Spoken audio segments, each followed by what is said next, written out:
जींद जिले की उचाना कला विधानसभा सीट को लेकर बीजेपी और जेजेपी में चल रही बयानबाजी में अब कांग्रेस की भी एंट्री हो गई है। कांग्रेस के राज्यसभा सदस्य दीपेंद्र हुड्डा ने ट्वीट कर बीजेपी जेजेपी पर निशाना साधा। दीपेंद्र ने ट्वीट कर 2024 में उचाना कला सीट से कांग्रेस के उम्मीदवार की जीत का दावा किया। दीपेंद्र ने ट्वीट में लिखा, उचाना सीट से चुनाव चाहे बीजेपी जेजेपी कोई भी लड़े, लेकिन उचाना से अगला विधायक कांग्रेस का बनेगा। दीपेंद्र ने ट्वीट में लिखा, उचाना की जनता विश्वासघातियों को सबक सिखाने का मन बना चुकी है और बीजेपी जेजेपी सरकार को नकार चुकी है। उचाना से अगला विधायक हुड्डा साहब के नेतृत्व में ही कांग्रेस का होगा।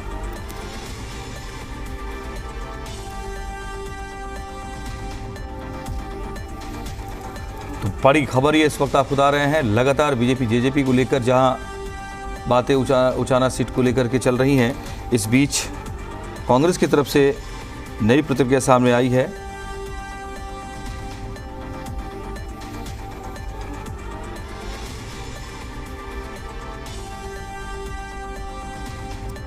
और हमारे साथ इस खबर पर आपको बता दें कि चूंकि जाहिर सी बात है कि अब जब एक नई एंट्री हुई है तो रिएक्शंस पॉलिटिकल लेवल बढ़ेंगे।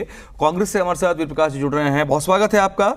अब एक ये दावेदारी आपकी किस रूप में इसको देखा जाए? सवाल ये है कि जब जिस सीट से अगर डिप्टी सीएम है और वहां पर बात जहां गठबंधन के लोग से हो रही है, वहां आपकी एंट्री किस रूप में देखें हम जनता की तरफ से? देखिए, हमारी एंट्री तो साफ है, इनका गठबंधन रहे या ना रहे, कांग्रेस ने तो चुनाव लड़ना ही लड़ना है। और कांग्रेस ही मुख्य विपक्षी दल है और मुख्य मुकाबला और कांग्रेस और बीजेपी में ही होगा।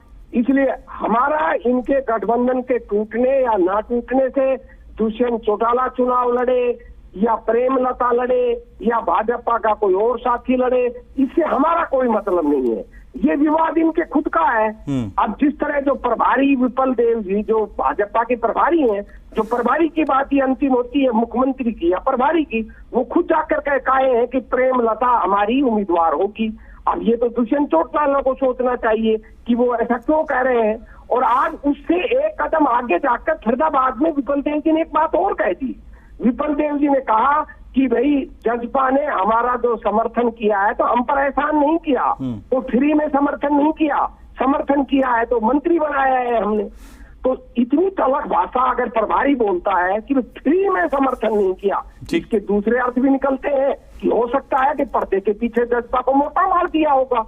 अब ये तो भाजपा जाने या दुष्यंत चौटाला जाने कि उनको मोटा मार मिला था या मंत्री पद के कारण समझौता हुआ था या क्या और कोई कारण था या सीबीआई का कारण था या ईडी का कारण था, ये तो वो ही बता सकते हैं। वहीं आपने सुना होगा मुख्यमंत्री जी कह रहे हैं कि भाजपा की सरकार है, बदले के अंदर दुष्यंत चौटाला जी शिकायत करते हैं जाकर, मामला शांत होता है, फिर दिग्विजय चौटाला कहता है कि हमारी सरकार नहीं, फिर निशान सिंह कहते हैं कि हमारी सरकार नहीं, और आज फिर बयान छप रहा है अजय चौटाला का जो प्रमुख है जजपा के कि भाई हमारी सरकार नहीं भाजपा की सरकार है। तो जो इस तरह का विवाद इनका पैदा हो रहा है वो ये बताता है कि इनके अंदर भारी मतभेद है। विद्रोह जी, बहुत सारे डिटेल्स लेकर आप आए हैं, आपके पास लौटता हूं जरा। प्रोफेसर वीरेंद्र चौहान भी हमारे साथ जुड़ रहे हैं बीजेपी से। चौहान साहब, स्वागत है आपका। लेकिन देखिए, आप लोगों के बीच, दोनों सहयोगियों के बीच जहां एक तरफ थोड़ी सी जिच चल रही है सीट को लेकर, चुनाव को लेकर के आने वाले समय के लिए, वहां पर ये कांग्रेस की दावेदारी ये ठीक है? आपकी लड़ाई पर कहीं भारी तो नहीं?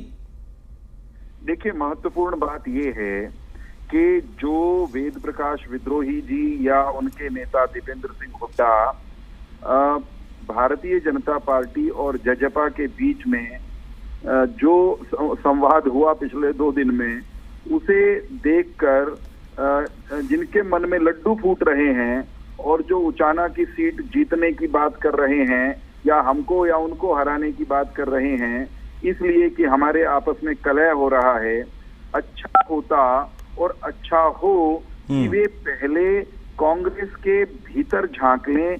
इनके अपने घर में जिस तरह सिर फुटव्वल है, जिस तरह इनके नेता भूपेंद्र सिंह हुड्डा को इनकी दूसरी नेत्री कुमारी शैलजा नेता मानने के लिए तैयार नहीं है, किरण चौधरी उन पर और कांग्रेस के अध्यक्ष पर सवाल उठा रही हैं, कांग्रेस जिसके अपने विधायक टूट टूट कर इधर उधर जा रहे हैं इनके इसी कार्यकाल में, वो कांग्रेस कहां से क्यों और कैसे ये सोच रही है कि हरियाणा की जनता उनके बारे में कुछ कंसीडर भी करेगी, विचार भी करेगी। भारतीय जनता पार्टी और जेजेपी वे अलग अलग पार्टियां हैं, उनके अलग अलग संविधान, कार्यकर्ता, नेता और संगठन हैं। दोनों पार्टियां 2019 के चुनाव के बाद उस समय की परिस्थितियों के हिसाब से एक साथ आई, एक साथ आने से ही सरकार बनती थी हरियाणा में। वो कोई भी दो बड़े दल आते तो सरकार बनती। ठीक है, उन्होंने हमारे साथ आना स्वीकार किया, हमने 5 साल के लिए सरकार बनाई, सरकार बढ़िया चल रही है। कांग्रेस को परेशानी हमारी सरकार के चलने से। ठीक है, बात सही है। प्रोफेसर वीरेंद्र, थोड़ा सा मैं जेजेपी से हमारे साथ दीप कमल सहारण जी भी जुड़ रहे हैं। दीप कमल जी, इस सीट को लेकर के जो आप लोगों की दावेदारी है, आप लोगों की तरफ से जो रिएक्शंस आ रहे हैं वो बहुत स्ट्रांग आ रहे हैं, लेकिन अब अगर इस सीट पर बीजेपी को लेकर के आपके साथ सरकार में है जो, उनके साथ थोड़ी सी स्थिति जो है वो ठीक नहीं दिख रही है, अब कांग्रेस की एंट्री इसमें हो रही है। इस सिचुएशन में क्या जेजेपी इस सीट पर कोई समझौता करने के मूड में है, या गठबंधन धर्म निभाने को लेकर कोई सॉफ्टनेस है? देखिए, पहले तो मैं दीपेंद्र हुड्डा के इस ट्वीट पर इतना कहना चाहूंगा कि वो एक लाइन लिखना इसमें भूल गए थे कि 90 की 90 सीटें कांग्रेस पार्टी जीतेगी। क्योंकि हरियाणा में अगर आज की स्थिति होते हुए कि वीरेंद्र सिंह जी का परिवार बीजेपी में हो और हम जेजेपी में हो और कांग्रेस उचाना से अगर जीत जाए तो वो 90वीं सीट होगी, उसके बाद कोई सीट बचेगी नहीं जीतने लायक। पिछले विधानसभा चुनाव में कांग्रेस के कैंडिडेट से ज्यादा यहाँ पर बीएसपी के कैंडिडेट के वोट थे, 1000 वोट ज्यादा थे उसके, और साथ में एक इंडिपेंडेंट थे जिसके वोट कांग्रेस से ज्यादा थे। पिछले विधानसभा चुनाव में कुछ 4000 कुछ वोट कांग्रेस पार्टी को यहाँ मिले थे। दुष्यंत चौटाला जी को 98,000 वोट मिले थे और 48,000 वोटों से हारने के बावजूद प्रेमलता जी को 50,000 वोट यहाँ पर मिले थे। दीपेंद्र हुड्डा चौथी बार के सांसद होकर और 2 बार के मुख्यमंत्री के बेटे होकर एक पॉलिटिकल इमेच्योरिटी दिखा रहे हैं।